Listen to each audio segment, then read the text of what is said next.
Hi, Johannes. So Hi. it's great pleasure to meet you here in online and to have interview too. So my first question would be, what is for you? Okay, what is good musical composition?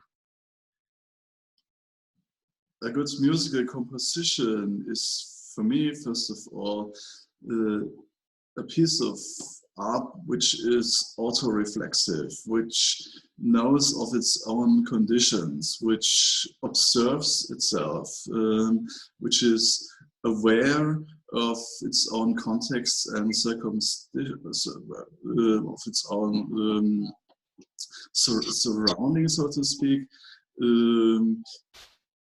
And tries to reflect this with its own means.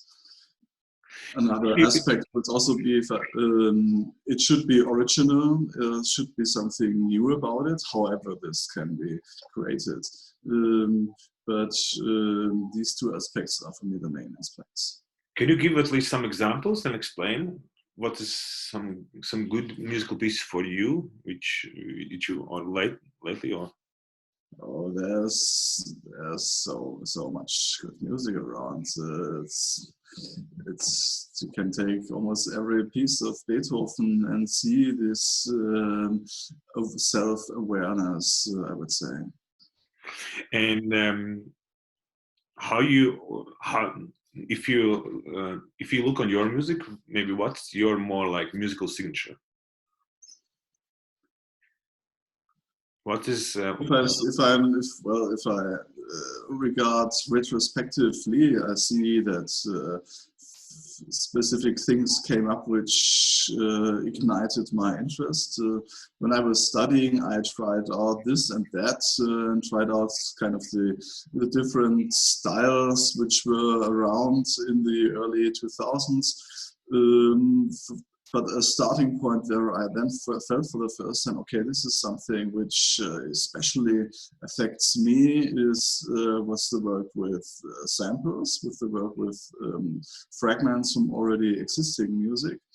And this was then the starting point to explore or discover quite a big field for me at least, but I also felt that it is relevant to follow these things, was to then find out about conceptual listening, about conceptual layer or conceptual thinking in listening or in composing music.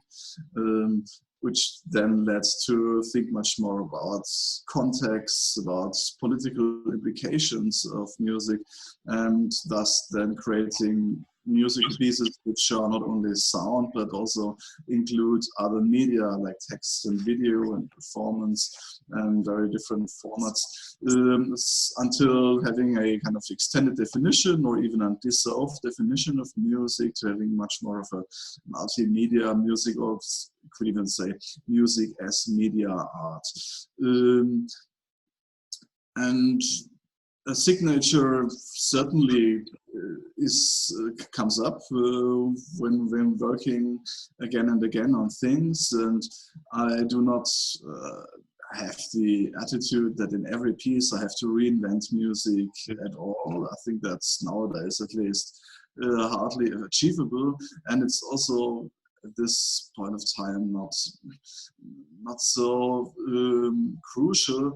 I would say it's rather a thing of well, I have some techniques, I would say, or some specific media I like to work with, or with which I have ideas. And on the one hand, I always try to develop things and to do in every piece new things. But it's also about establishing a level of communication and to refine also things.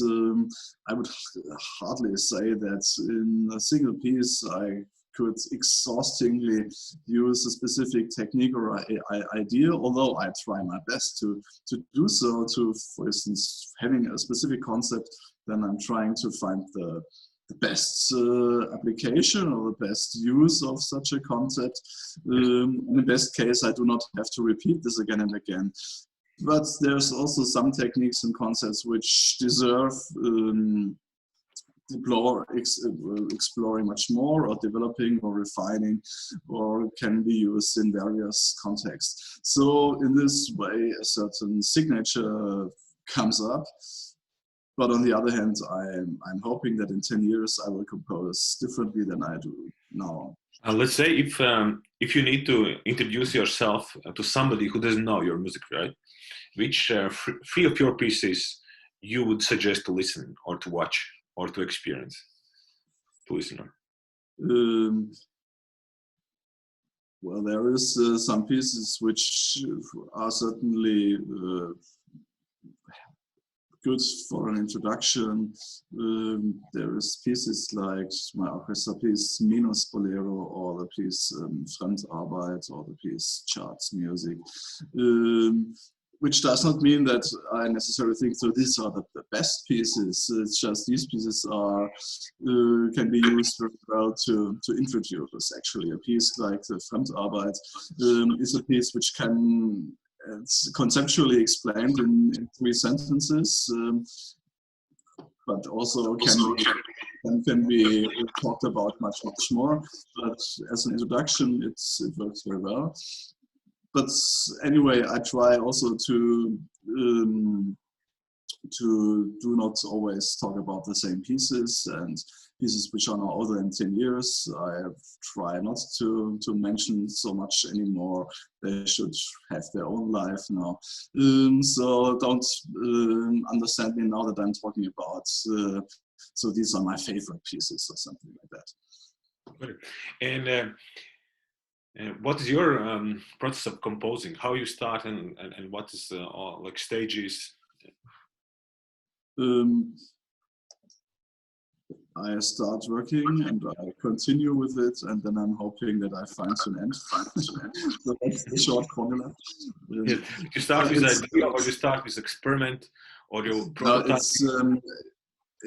I need lots of input, and from lots of input then there comes hopefully some output, which means I read a lot, I watch a lot on the internet, I read through the internet every morning, and there is some inspiration, and on the other hand it's kind of meditation, it's kind of sleep work, half working, half sleeping, and trying to dig in yourself, dig in your memory, and find new connections, and so that's the one part. And then of course a lot of work is always then realizing concepts. It's very kind of easy to imagine 50 chords for orchestra, but then it takes 3 months to write the score with 50 orchestral chords and make all the instrumentation and the score and the individual parts. So unfortunately a lot is also this technical layer of realizing them concepts, although I also having sometimes assistance with such work, but still a lot of it can only be done by myself. And another aspect is that I constantly, for instance, learn new software. To me, it's almost always inspiring to having a repertoire of techniques, especially with softwares. And then under the shower, maybe I have an idea how to use software in an unknown way. Yes, this is how I understand, right? So that you collect a lot of information, then just there is a point when you have emerged some kind of concept, right? And then you from the concept you develop using different techniques into musical piece, right? Is this the way of it's more like, let's say, the phase of emerging of concept and then turning into concept into music? Yes, one can maybe explain it in opposition to, say, a kind of improvisation, a way of composing, or say a very expressive way of composing, which I would depict as the composer starts in the morning to sit on his desk, takes the sheet music paper, and then he starts to express himself. That's not the way how it works for me. I'm thinking much more of an overall concept, and then let's see what path this concept demands from me. It depends on if it's maybe a music theater idea, then I will have to practice this for a month, or it is an idea for a short, dirty video I'm very quickly putting together. The interesting part that you mentioned is that you are keen on different kind of softwares, right, and software usage. Can you just give some example how it shaped your music, or how it shaped your compositional process or concept? Yeah, I'm looking into music software, synthesis software, say, for example, like lots of plugins, VST plugins, or at the moment I'm learning a lot about 3D animation, and and then at one point then comes to my mind, hey, you could use especially this kind of pitch shifting algorithm to use together with a cello on video, and then things come up. And how development of technologies have influenced your music? As mentioned, to me, this is new technology is for me pretty inspiring.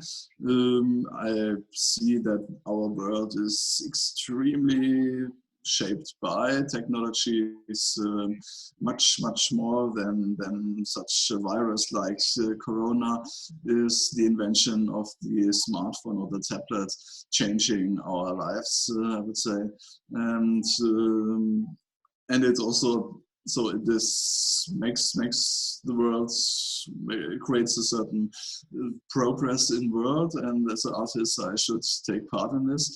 And also these means are sometimes fantastic because they offer so much possibilities, say, compared to 20 years ago when you had to have a really expensive studio to make electronic music.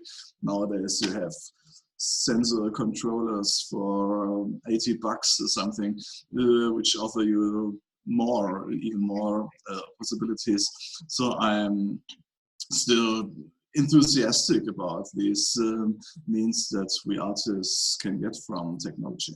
Yes, so it's one part of, as I understand, it's more like softwares, right? Some different kind of sound processing using different kind of let's say algorithmic music and C stuff. But do you explore and are you influenced with hardware as well? I don't know, with sensors. Yes, with sensors, with special kinds of microphones, maybe. I think the focus for me is more on software, but sometimes, yeah, it's also a matter of hardware. Yeah.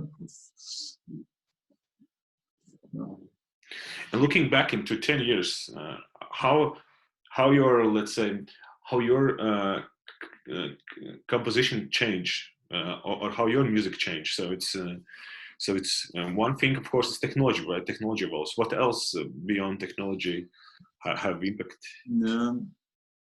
In the past 10 years, well, I went into lots of different media and formats. One could say, on the one hand, I tried to refine things like working with video.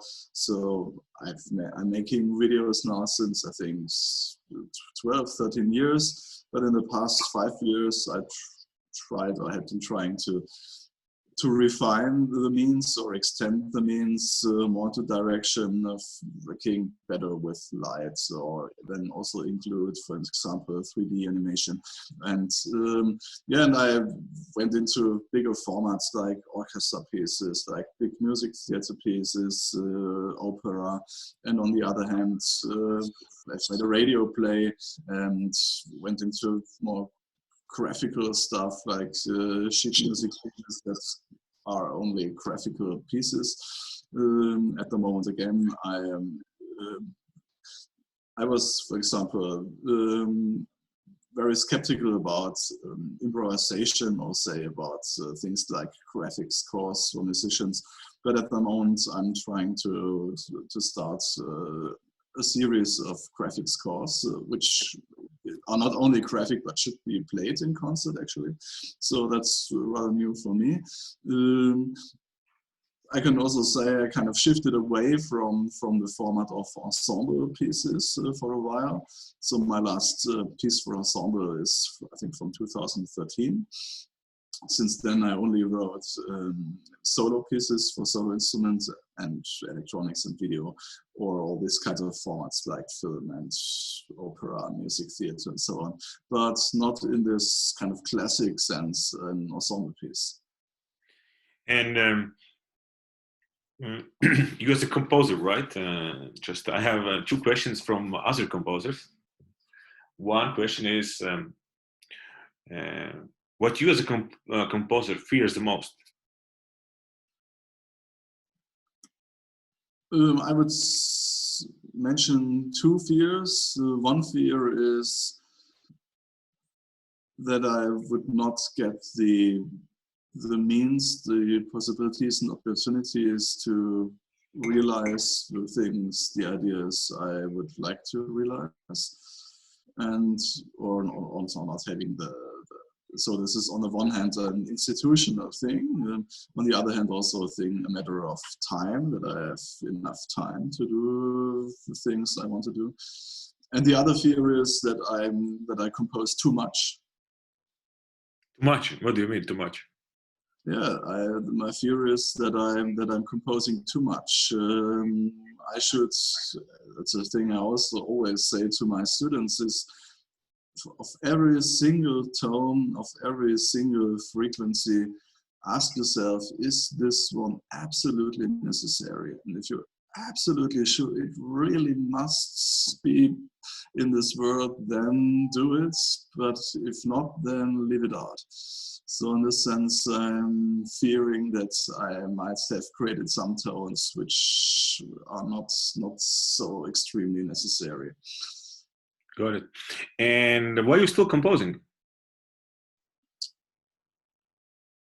Because I still have ideas and I am still asked to make pieces. I have commissions, and when I see the necessity to react on the world, and well, my kind of categorical imperative is very simple. I'm enthusiastic about art in general. I'm so thankful for all the pieces of art that were created by humans. I also have some ideas, and maybe with my contribution to the big world of art, I can also enrich the world a tiny bit. Got it. It just when we talk about you and how you as a composer and how your techniques and how your compositions change, let's say last 10 years, but maybe now you can say you as an observer, like or active observer, how all let's say scene of composition changed during the last 10 years.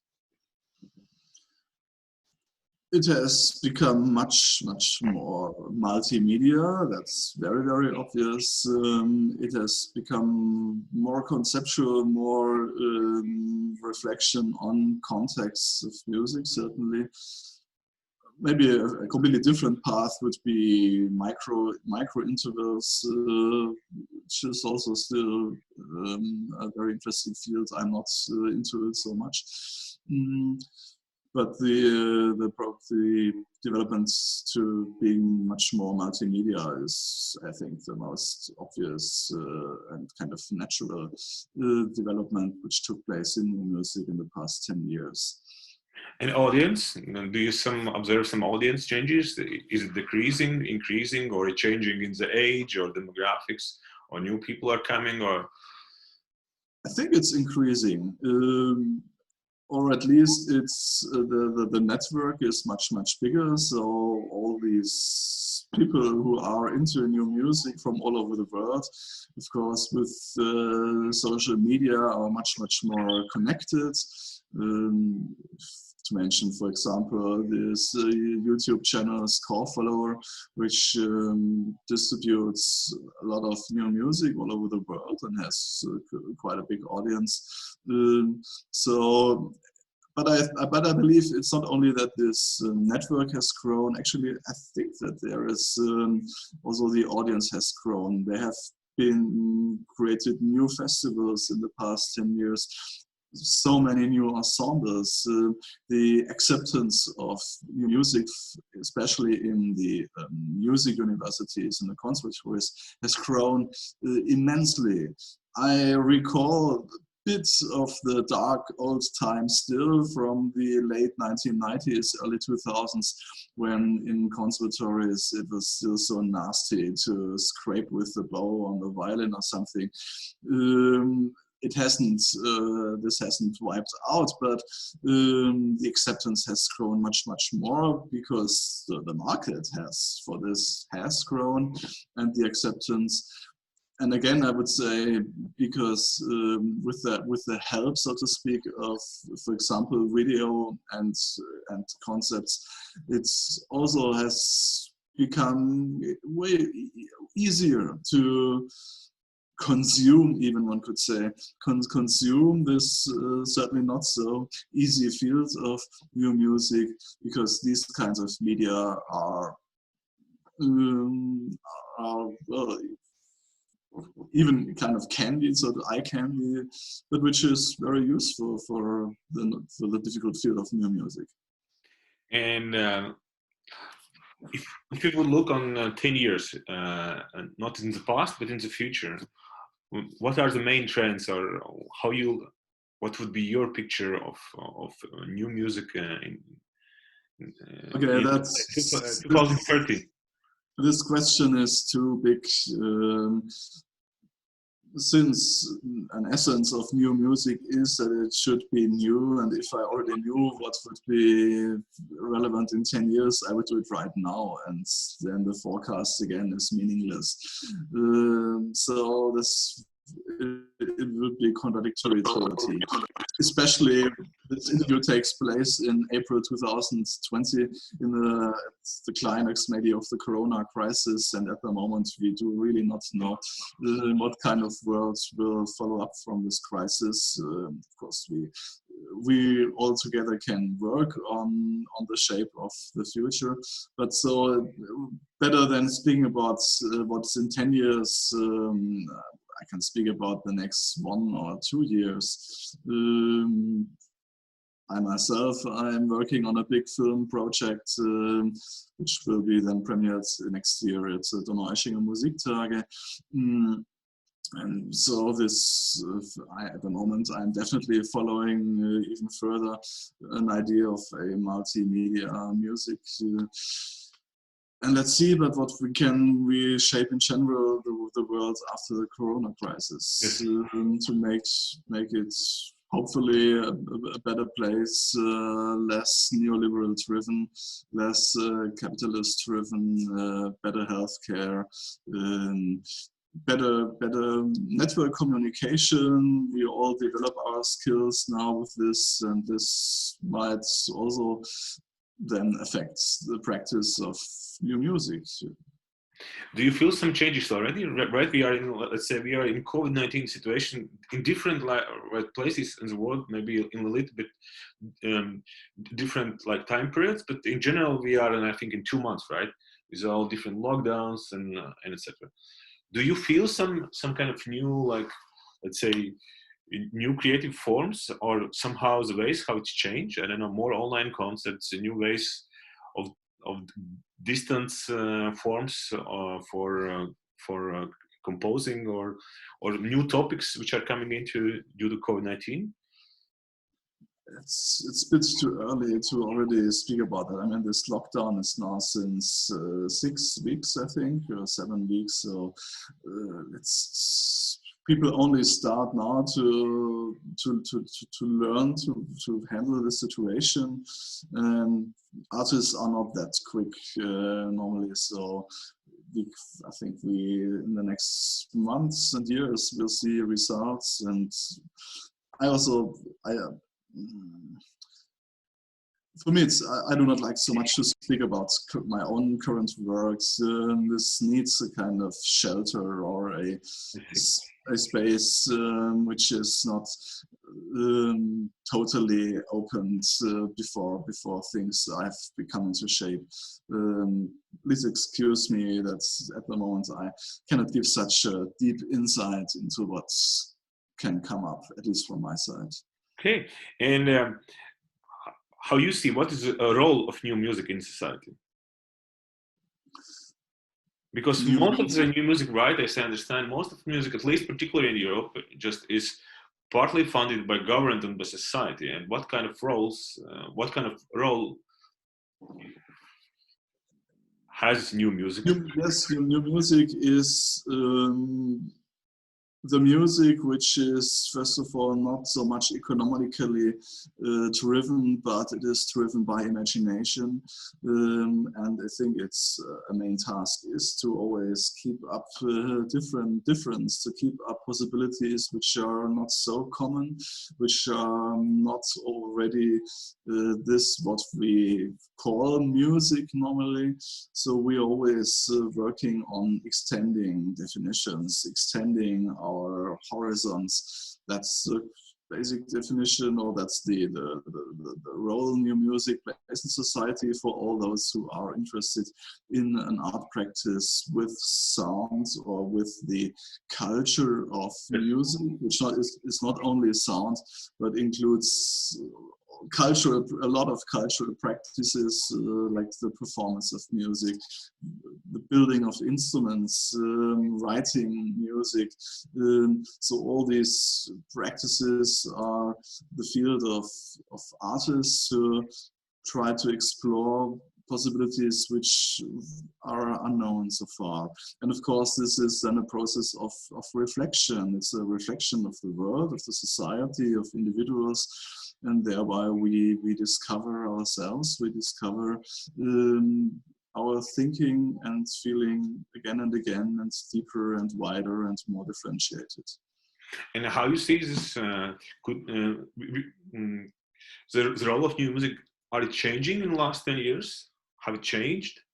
Or it's like the same role as it was in 2000? No, I believe that, as already mentioned, music has become more multimedia, but all art practices, or almost all art practices, I would say, are getting more and more multimedia. So these boundaries between art practices or art genres is more and more blurring, or even kind of dissolving. So if you look into theater, in theater they're using video, they're using sound and music and all these things all the time. In the visual arts, very same, even also they're doing sound installation and this stuff. So these fields are totally blurring, I think. And new music is part of that. And I think it's a benefit that with this process also one can kind of conquer new auditions, a new audience and new places, and connect more people together. So that's what's taken place in the past 10 years, and I'm hoping and I'm believing that this process will go further. And you as established, respectable, known composer, what would be your free advices or free suggestions to young composers who are just starting their career? Yeah.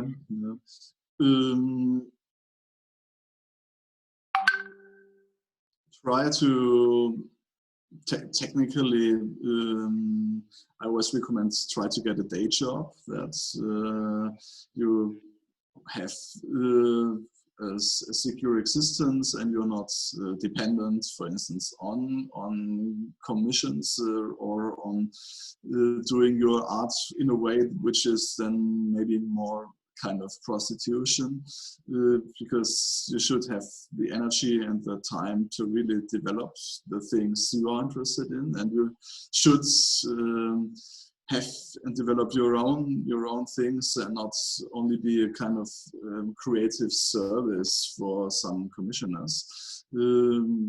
That's for me the main recommendation I give to young people. Thank you very much. Or I would say, or if I can add, learn technology. Learn technology. If you have the ability to program, you have lots of power then, and you understand this world much better, since we are constantly dealing with algorithms, and if you know something deeper about algorithms, you know much more about the world generally, I would say. And one more question, just which came to my mind: how you see how like machine learning and artificial intelligence technology, how they would shape the work of composer?